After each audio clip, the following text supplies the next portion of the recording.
So we are reading from Bhagavad Gita chapter 6, Dhyan Yoga, text number 2. And what did we learn in text number 1? Shri Bhagavan Uvacha Anasritah Karma Phalam Karyam Karma Karoti Yaha Sa Sannayasi Cha Yogi Cha Na Niragnir Na Chakriyah. Anashrita Shri Bhagavan Vacha, the Supreme Personality of Godhead said, Anashritaha karma phalam, a person who is not attached to the fruits of his activities, and I hope with full confidence that now you understand the meaning of the words. And please explain what is the meaning of Anashritaha karma phalam. Ram Krishna Prabhu, please explain what does that mean. What is the meaning of Anashritaha karma phalam? The literal meaning is that he does not take shelter of the fruits of the activity. Means he offers it to the Krishna. Yes. And he is not working to get animals. He is not performing a sacrifice to go to Swarga or anything else. Okay. Anything else means anything mundane. Then is he acting? Yes. Karyam karma karoti yaha. Anyone who still acts as a matter of obligation for the purification of heart. Sa Sanyasi, that person is a sannyasi, that person is a Dhyan yogi, he is situated in proper knowledge. Sa yogi cha, and this person will be a Dhyan yogi also, because he will eventually purify his heart and become qualified for Dhyan yoga. Na niragnir na cha akriya. Na niragnir, a person who has given up fire sacrifices, he is not a Dhyan yogi. Na cha akriya, and who has even given up actions for his bodily maintenance, that person is also not a yogi, not a Dhyan yogi, because without purification of heart, they are trying to become a Dhyan yogi or a karma yogi. But a Dhyan yogi. Now, interesting element is, for performance of Dhyan or Dhyan yoga, the prerequisite is purification of heart. Yes? For bhakti? No. This is a very brilliant point. For bhakti, you don't need to have a pure heart to gain entrance into bhakti. Only qualification you need to have is you need to deposit some Lakshmi in the temple. You do not know this? Let me throw a challenge. What is the qualification for bhakti? Can some of you chat nicely? Here. Faith. Very good answer. Complete it. Desire is in a different sense. You're not wrong. Desire is in the sense of, used in the sense of desire to nahi chahiye. Desire is a different thing, but faith is the answer, and you have to faith in the scriptures. Faith in the scriptures for the devotional practices. With the expounding devotional service. You don't need to have pure heart. All of us were not very pure hearted when we joined Krishna consciousness, but we had faith that Bhagavad Gita is correct. And we heard in the association of Vaishnavas. This is a striking point. We'll go forward. Okay. So now, in this sloka, the Lord is again continuing to glorify Nishkam Karma Yoga. Yam Sannayasam iti praho. Yam Sannayasam iti praho. Yogam tam vidhi Pandava. Yogam tam vidhi Pandava. Nahi sanyasta sankalpo. Nahi sanyasta sankalpo. Yogi bhavati kaschana. Yogi bhavati kaschana. Yam sanyasamiti prahur yogam tam vidhi Pandava. Yam sanyasamiti prahur yogam tam vidhi Pandava. Nahi sanyasta sankalpo yogi bhavati kaschana. Nahi sanyasta sankalpo yogi bhavati kaschana. Yam sanyasamiti prahur yogam tam vidhi Pandava. Nahi sanyasta sankalpo yogi bhavati kaschana. Yam sanyasamiti prahur yogam tam vidhi Pandava. Nahi sanyasta sankalpo yogi bhavati kaschana.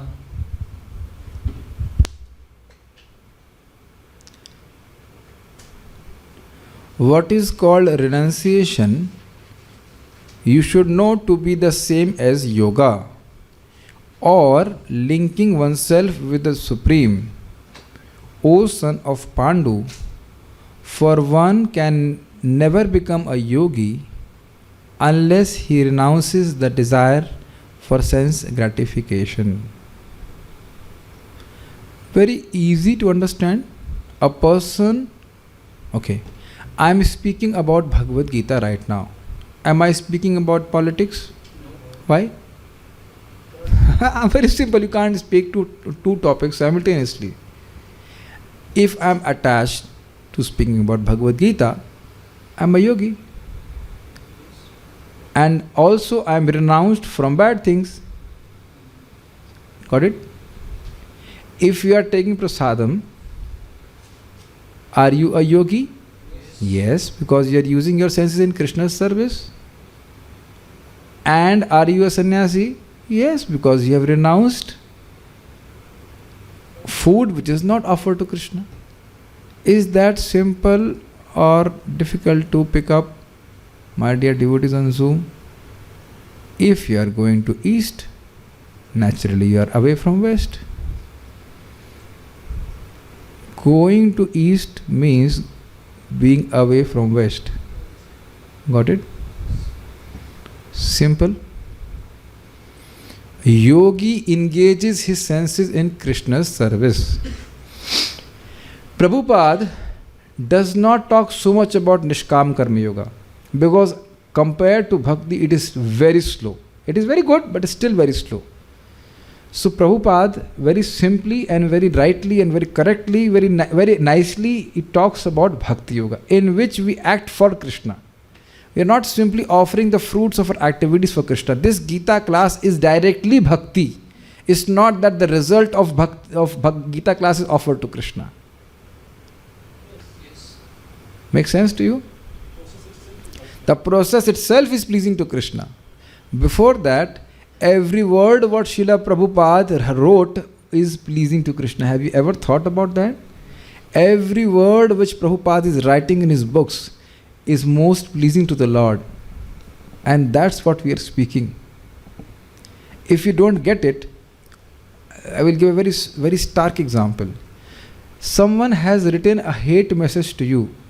I don't know if it has happened to you ever, or not to you, but it has been sent, an email has been sent to your friend, and then he reads it out aloud to you. How will you feel? Very nice, is it not? Very pleasing to the heart. Yeah. So now, just to give a negative example, I am giving this. So now, has it ever happened to you? In Guru Puja, this happened to me. Somebody wrote a hate message for me to that devotee, and he came to me and said, see, and right in the morning, such an auspicious time to show me, before the Lordships, see Prabhu, somebody has written a very bad message for you. I'm like, guys, I know already that person. You don't have to show it to me. He said, who cares? I know the name also. What is that point? But it was not pleasing. It was not pleasing to hear that. Yeah. So you see the beauty of it. Prabhupada's translations and the purports and all the previous acharyas were pure devotees. Whatever they write is most dear to Krishna, and we are reading it. And not only reading it, we are reading it aloud. See how much Krishna is pleased by that? So why I am saying this? So if we are engaged in discussing Bhagavad Gita, then we have taken sannyas from reading newspaper. Easy? Simple. That's what Prabhupada says, that yoga and sannyas are non-different. Okay?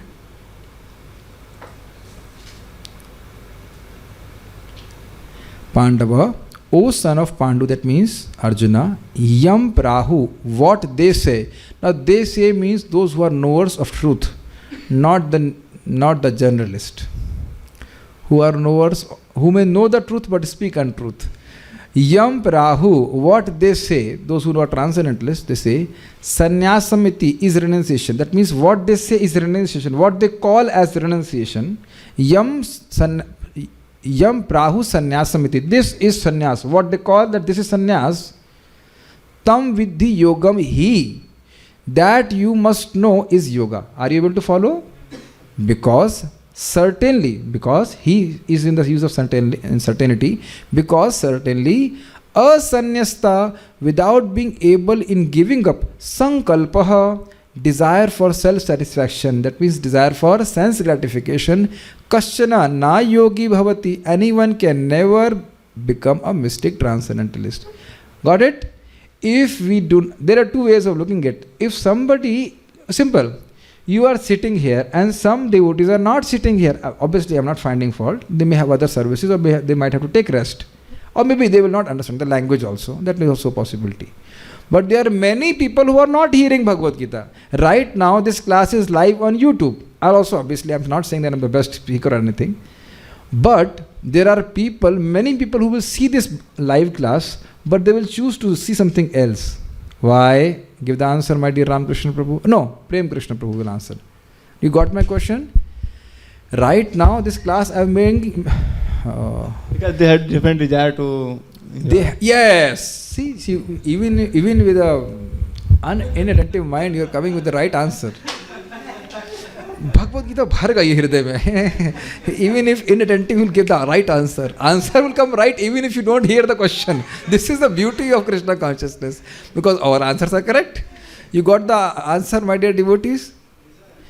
First you understand the question. This class is live. You can click and check. Don't click and check. You will get distracted. And when you land up in YouTube, along with this live class, on the side you will see so many options.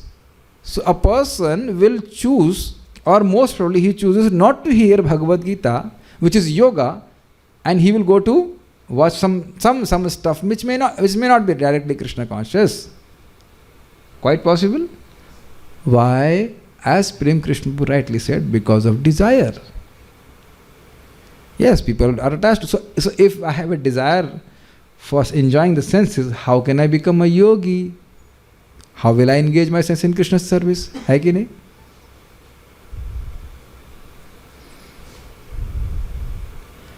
Another example, if there are two objects are placed before you, one is a very nice rasgulla, actually both are nice rasgulla, and somehow you come to know this is prasadam and this is bhoga. So which one of them you will take?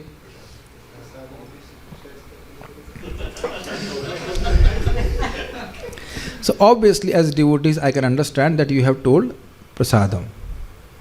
Why? Desire, simple point desire. And that's why we can give up eating bhoga and engage in the yoga of taking prasadam. Is it very simple? Gita is simple. No complication. We are not watching a movie here right now. The devotees on the Zoom also, hopefully. It's not, maybe they are just like a video here and then something like that and put the video on silent and whatever and watch a... No, you're not doing that, is it not? No, they are not doing that. I have full faith. They are not. No, they are very good devotees. They are sadhu, akrithagasam. They have not done offense to anyone and they are fully honest people. I have full faith. Even they are not even checking WhatsApp. This is too much. But that's what I'm trying to say is, if I have not given up desire for sense gratification, I cannot engage in yoga. That's the point Lord is saying. Okay, now you say, in bhakti we can. I was thinking this answer. A devotee at the entry level of bhakti is not fully detached, not fully attached. It's not that he is so detached that he is detached from bhakti only. That's how Acharya explained. And it's not that he is so attached that he has no time for bhakti. He is mixed.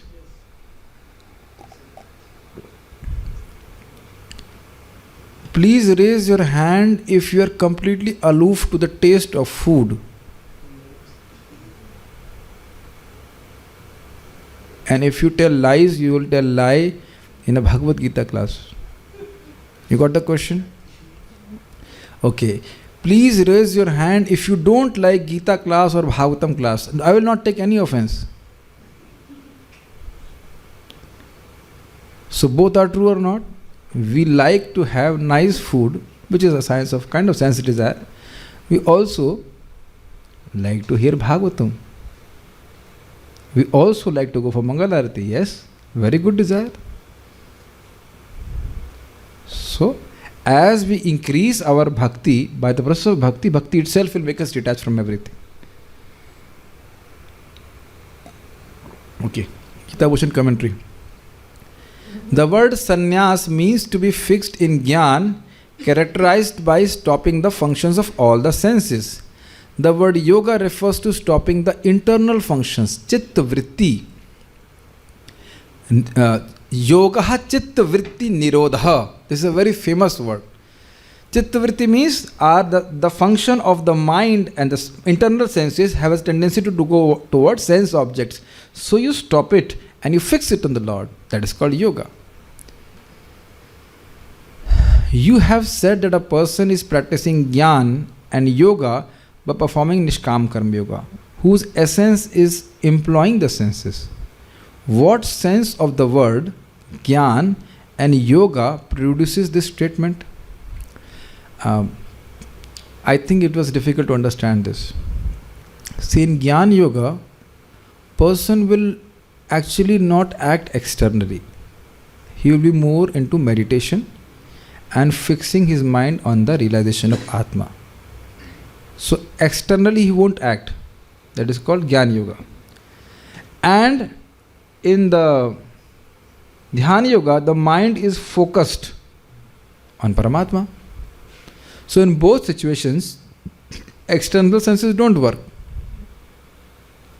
But here it is said that Nishkam Karma Yoga is not different from Jnana and Yoga. That means Jnana Yoga and Dhyan Yoga. But they are referring to two different objects. How can say they are similar? This is the question which is being raised. Because the Lord has told in previous sloka, a person who acts without desire for sense gratification is a sannyasi, is a jnana yogi, and he is also a dhyan yogi. Not a person who has not done any prescribed duties. Did you remember the previous shloka? 6.1. So then a person can raise a doubt. In Jnana Yoga, a person is mostly meditating, and in Dhyan Yoga also, he is not using his senses, focusing the mind, is stopping the function of his mind. So how can you say a person who is doing Nishkam Karma Yoga, who is employing his senses, is a sannyasi or a yogi? Are you able to follow the question? I know you are tired, but with your tired processors, you can manage. You see, in Jnana Yoga and in Dhyan Yoga, person is thinking, meditating. So how can you see a Nishkam Karma Yogi is a Dhyan Yogi and is a Jnana Yogi? How is that? That's the question. So what do you want to say? Jnana Yogi means they are meditating on Atma. And Dhyan Yogi, they are meditating on Paramatma. These are two things you have to say. But in both, they are actually not working with the karmendriyas, actions. O Pandava, so if Arjuna has asked this question, then Lord replies, O Pandava, know that the Nishkam Karma Yoga, that means yoga, which the knowers of meaning call Sannyas or Jnana Yoga, is none other than Ashtanga Yoga. We call a man a lion. That means the answer of the Lord is that Nishkam Karma Yoga and Jnana Yoga and Dhyan Yoga, they are leading to the same point. They are not different. We call a man a lion because of similarity in qualities such as bravery. But what is the similarity here? So if Arjun is asking this question, what is the similarity between Jnana Yoga, Ashtanga Yoga and Dhyan and Nishkam Karma Yoga? They all look different. So, one who has not renounced desires for the fruits of actions, asanyasta sankalpa. Sanyasta means giving up. Asanyasta means not given up. And sankalpa means desires. So the person who has not given up desire for sense gratification cannot be either a Gyan Yogi or a Ashtanga Yogi. Only one who has given up those desires can be either type of yogi. Are you able to follow? Somebody who has not done or not got purified by prescribed activities, he will meditate and think about wife. I will give you a very small example. Maharaj tells, as long as Radha Govind Maharaj was telling the story of a sannyasi who took sannyas, maybe prematurely, who knows, we don't know anything, but he took sannyas, and once he was very famous and he was giving class, and I think 20 years had passed after his sannyas, and it seems that he had taken sannyas in quite young age, it seems like that. Somehow his wife was sitting in the assembly and he noticed it.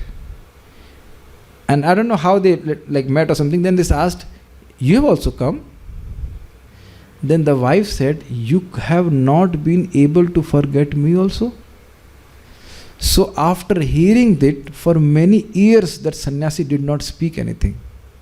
See, such deep attachment is there. So, a person who has not been purified by prescribed duties, if he abruptly takes up some higher process like Jnana Yoga, where it is primarily meditation on the Atma, he won't be able to follow it. Are you following that?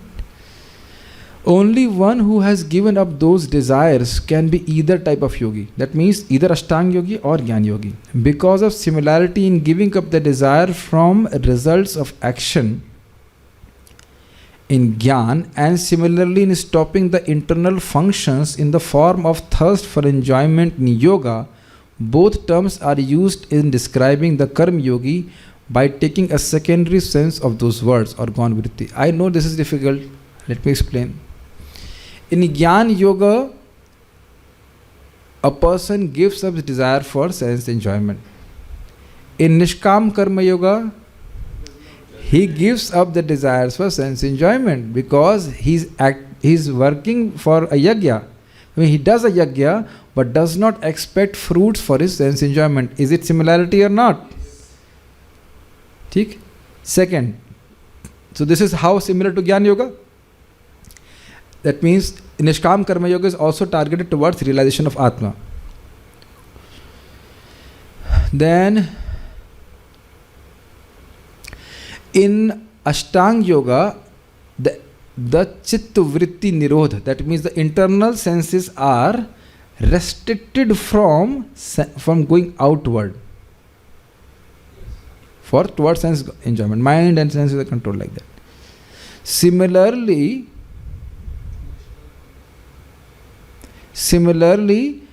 in Nishkam Karma Yoga also, the senses are employed, although the senses are employed in yajnas and other prescribed duties, but not with a thirst for sense enjoyment. So I think it is very clear. That's why I'm only taking one or two shlokas. I know that nobody will read it again, or I should not say like this, but maybe some of you will read what you are hearing. Once you read, then you will pick up. Purport. Real sannyas yoga or bhakti means that one should know his constitutional position as the living entity and act accordingly. This is Prabhupada's very brilliant way of explaining things very simply and very profound. I've explained sannyas means samyak nyas, properly being situated. So it means sannyas yoga or bhakti is not different. You understand that you're a servant of Krishna, you're serving Krishna, you're sannyasi. Simple. The living, and there are two parts what Prabhupada is saying here. Knowing and acting. It's not sufficient to say that I am a servant of Krishna and then whole day serve Maya. Whose servant you are? Please don't take offense. But which company do you work? And I will not say like this. In which company you have got a job? I would put it like this. I am now putting a dicey question. Which company you have received a job? Just tell me a normal answer. HCL. Huh? HCL. HCL. And which company you are working for? Give me a simple answer. HCL, is it not?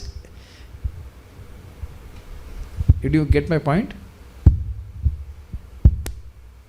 Your certificate shows that you are a HCL engineer and your work matches with your certificate. Got it?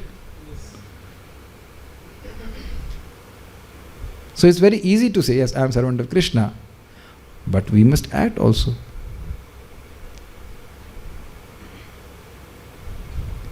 Your, I would say, portfolio, they say? Is it called portfolio? So your portfolio is HCL engineer, but you also act on it, is it not? Yes, that's the point, Prabhupada says. The living entity has no separate, independent identity. And now again somebody will, actually all of us will vouch for it, that we all want that very eagerly. अपना नाम कमाना चाहते हैं separately. Very deep desire in the heart of conditioned soul to remain independent. Okay, let us be honest. How many of you really want to be independent? Nobody should say anything to you. Krishna, yeah, I know you raise the hand first. Yes. Classes in English, nobody will understand. Who is it not? The person who chastises in Hindi speaking. Mummy is speaking Hindi, she will not understand English. How many of you feel that when we have given up this desire, at least some point of our life, and followed superior authorities, that we feel that we actually felt sheltered? 1, 2, 3, 4. Sometimes half. Well, we follow when it matches my mind. Is it not? Then we follow. Very simple. Prabhu, can you wake up early in the morning? Why is telling me? Why is not telling the other one? Why is not telling the other one? They are so low in quality. Why is not telling them? This he does not recognize my superior qualities. That may come in our mind. Just look at this fly. If she does not want to remain independent, giving trouble? Wherever I want to sit, I will sit. Who are you to stop me? Just see in front of your eyes. Just a small fly also want to be independent. Can you see? Have you never noticed? See, she is sitting on my nose and everywhere, giving all the trouble. Who are you, Mr. Shubh Krishna Das? I will sit wherever I want to sit. You know where the fly sits. See? But what Prabhupada is telling? We have no separate independent identity. Either we are serving Maya or serving Krishna.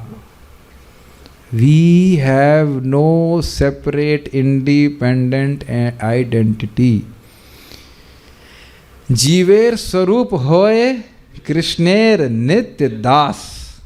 This is our real eternal identity. Kaun ho tum?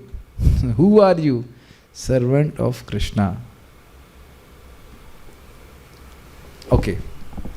Now you answer, leaving this answer. Any answers from Zoom?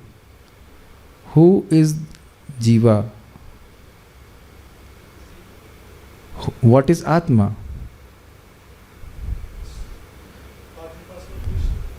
No, don't give this answer. Now you explain. Now you got it? Got my point?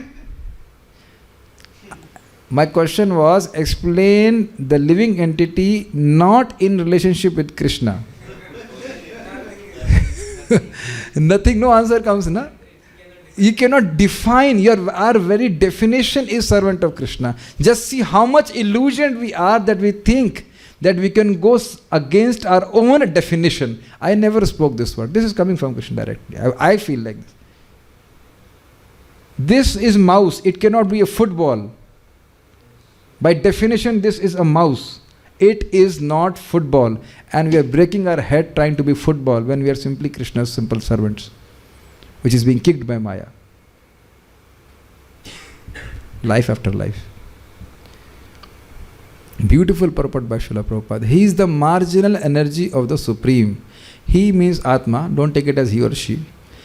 When he is entrapped by material energy, he is conditioned, and when he is Krishna conscious or aware of the spiritual energy, then he is in his real and natural state of life. Did you pick up? Beautiful purport.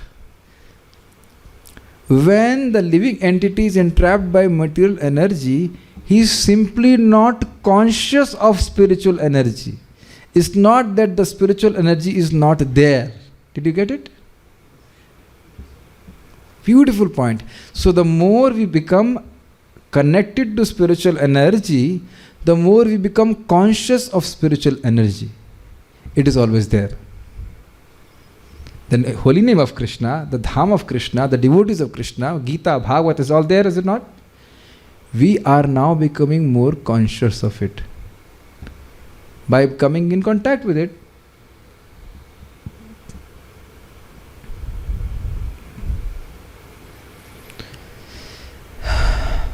Or aware of the spiritual energy, and then he is in his real and natural state of life. Sarva khalu idam Brahma. Therefore, Prabhupada says it very nicely, just like the whole world is resting on sunshine, similarly, whole world means the whole universe, similarly the whole material manifestation, every manifestation, spiritual or material, is resting on Krishna shine. This is why, have you ever heard that word? Prabhupada coins very nicely. In 9th chapter series 9.1 he says, the whole world, maya tatam idam sarvam jagadavyaktapurtina. So the whole manifestation is resting on Krishna shine. Brahma Jyoti is called Krishna shine. Krishna is shining, everything is resting. But we just right now cannot see it. Therefore, when one is in complete knowledge, one ceases all material sense gratification or renounces all kinds of sense gratificatory activities. What does it mean? Complete knowledge means I am not the body, I am Krishna's servant, and nothing is for my sense enjoyment. Everything is for Krishna's enjoyment. So even no matter where you live, we are conscious of the spiritual energy. Simple. So it's not where we are, in what state of consciousness we are.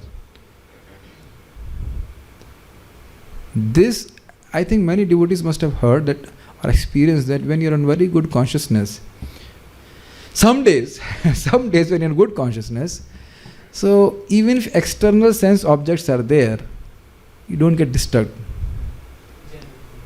Yes, and if the consciousness is bad, even a not so good sense object can also disturb the mind. It's not the problem of outward things, it's a problem of being conditioned. Very small but power-packed purport by Srila Prabhupada. This is practiced by the yogis who restrain the senses from material attachment. But a person in Krishna consciousness has no opportunity to engage his senses in anything which is not for the purpose of Krishna. So now you see, if I was a Dhyan yogi, I would have been meditating like this.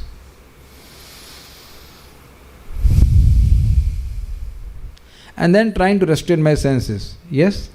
But now am I restraining my senses? Yes, because I am trying to speak about Krishna. काम तो वही हुआ ना. Prabhupada used to say practical samadhi. And how much easier it is, how much difficult it is to just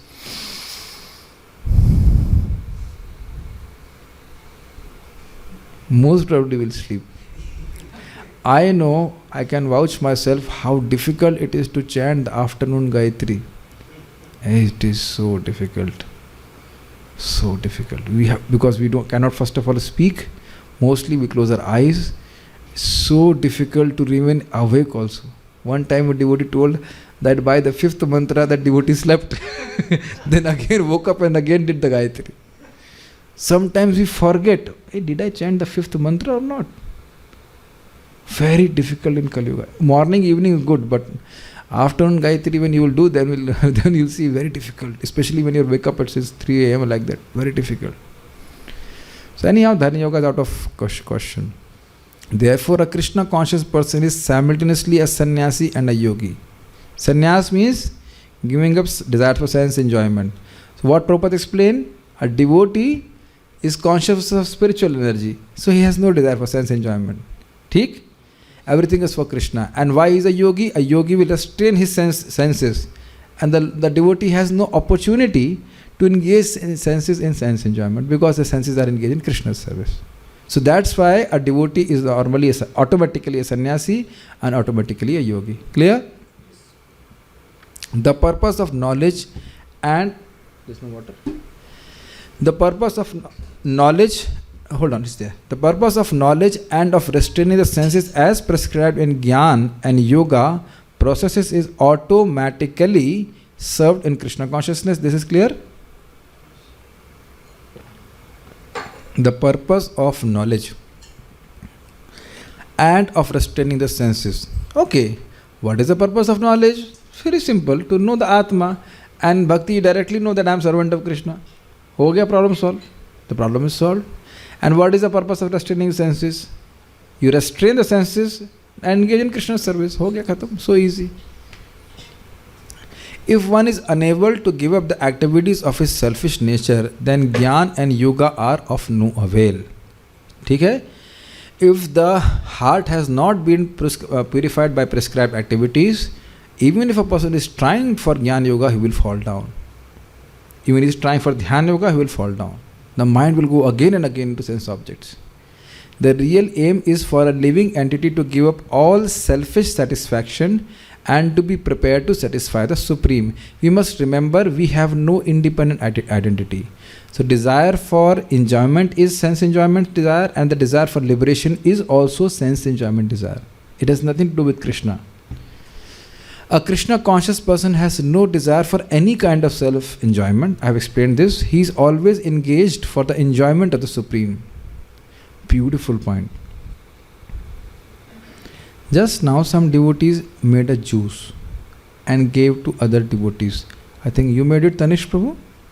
Give the mic to Tanish Prabhu. What was your consciousness in preparing the juice? I will drink the whole balti of juice like Agastya Muni. Yes? No. No. What was your consciousness?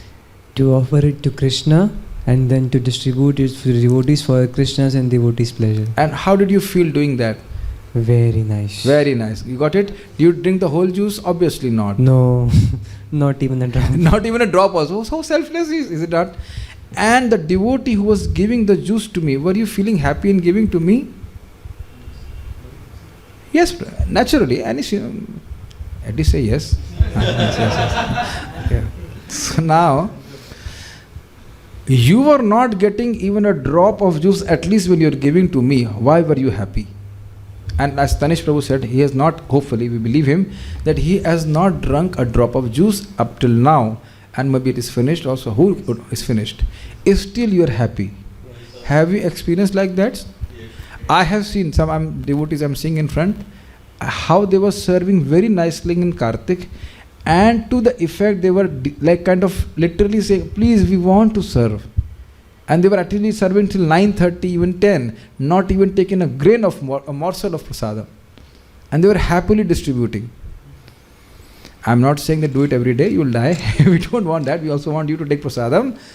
But we see the point, what I'm trying to say is, to the degree we are selfless, to that degree we become happy in serving.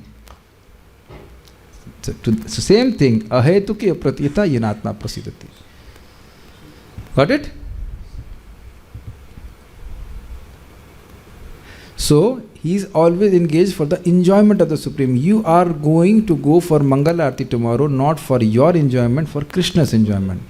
We put tilak and dhoti kurta like that, not for our enjoyment, for Krishna's enjoyment. A small point of humor. I saw a devotee today, you know what? I have a photo also. He did not put tilak on his body, or maybe he put, but he put tilak on his kurta. he stitched tilak marks, 1, 2, 3 here like that on his kurta. That was amazing. होता ना design बनाते हैं ना, तिलक design on his kurta. I have his photo, I'll share with you later on. This is height, because Krishna will not be able to see the tilak on my body. I have put the kurta. So I don't know what was the motivation, but that was something really funny. Even behind on the back also he put tilak marks. Maybe he has to wear a cap with a tilak also here, something like that. I'm just saying, but devotees do that. Sometimes they make a tattoo. I'm not popularizing it, but I'm just saying there is evidence of writing Harinam on the body and like that. It's mentioned in the Shastra also. I'm just saying, anything you do, you are cooking for Krishna, singing for Krishna, paying obeisances for Krishna. It seems to be very easy, but not that easy, my devotees. I did not feel any taste for chanting. My dear Krishna devotee, Krishna is happy by your chanting. Because simply by chanting, if he says simply by chanting, also Krishna is happy. So we are not chanting for making us happy. We should be chanting to make Krishna happy. That is the mood of, or that is the eternal function of the soul. Just like the hand picks up rasgulla to feed the stomach, not for itself. And by doing that, you become happy. Are you getting it? Yes. You can become happy, we can become happy, but by not desiring to be happy independently. But by trying to make Krishna happy. A beautiful point in this explained by Prahlad Maharaj. When you want to make the reflection in the mirror very nice, you make the face very nice and the reflection automatically become nice. Is it not? You don't apply tilak on the reflection. You put nice tilak on actual forehead and the reflection automatically has a nice tilak. See? Even just to give example, the Matajis, the ladies don't apply lipstick on the reflection or other ornaments. Do they do that? Very striking, nahi? You actually decorate Krishna, you actually make Krishna happy, then the jiva being the reflection of Krishna, then it becomes decorated, then becomes nice and happy. Is it not impossible to decorate the reflection? Got it? Similarly, it is impossible to be happy without making Krishna happy. Case closed. One who has no information of the Supreme must therefore be engaged in self-satisfaction, because no one can stand on the platform of inactivity. So if I am not serving Krishna, I am serving Krishna indirectly through Maya. So you cannot remain unconnected to Krishna. I have been repeating it time and again. Devotees have fallen down. They will fall. We have many times fallen, but we have fallen on the ground. You stand on the ground. Got it? We are walking on earth, fall down, then we stand on earth only. We cannot go anywhere else. So we can't stop serving Krishna. Even if there are mistakes, even if there are discrepancies, we should continue to serve Krishna. Krishna sees that, only he sees that this devotee is trying to serve me. And aparad or offenses will only happen when you serve. When you don't serve, there will not be any offense. But then the highest offense will happen, which is to neglect Krishna. When Krishna is there, you neglect him and serve Maya. That is the greatest offense. Is it not? That is the root cause of all offense, turning our face back towards Krishna. Are you able to follow this? So when you are trying to serve Krishna, there will be difficulties, but there will be problems. There will be difficulties, there will be mistakes, but Krishna sees that this living entity is trying to serve me. That he sees. Make sense? So why I am trying to say all this? We cannot stop activity, and if we don't serve Krishna, we are serving Maya. That's what Prabhupada is telling here. All purposes are perfectly served by the practice of Krishna consciousness. What are the purposes we learned here? Giving up desires for sense enjoyment and restraining the senses. Both are served by practicing bhakti. And directly now you perceived it. like we are discussing Bhagavad Gita, so at least for the time being, we are at least restrained from desire for sense gratification. Any questions? No questions. Okay. It's not possible to answer. I don't know what he said. Okay, no answer. Okay, so we shall stop here. Srimad Bhagavad Gita ki jai. Srila Prabhupada ki jai. Tai Gaur Premanande. Thank you all for coming.